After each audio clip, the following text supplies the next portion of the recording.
Salam mehman aydın saat sözcüler. Men sizi o sizin ähliňizi täze ýetip gelen 2023-nji ýylyňyz bilen ýürekden mutlaýarym. Size bir can sağlyk, hukukumyzda, işiňizde üstünlük, şeýle de arka dagly ferdarymyz, bir ýaşlar üçin edýän aladaşlyk, ýürekden minnetdarlygymy bildirýär. Oy arka dagly ferdarymyň jany sag bolsun. Bundan beýle Türkmenistan diýaryna elmudama toy bayramy baý bolsun.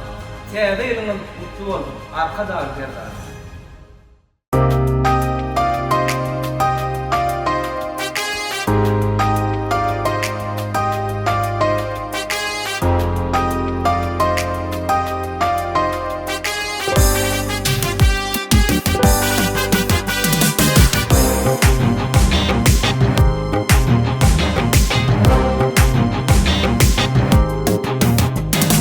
Bir taraf diyarım, araştı vatanı, yurdumun nur saçıp geldi täze ýyl.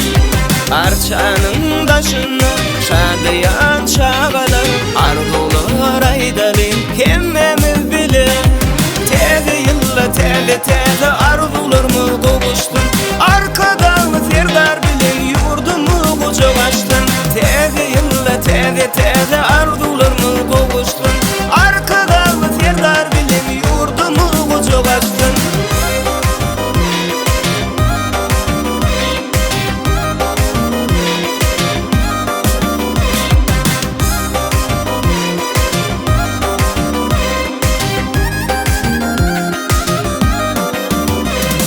Her öýe rızkyny paýlasyn täze ýyl, şadlanyp biz ýene garşalýan seni.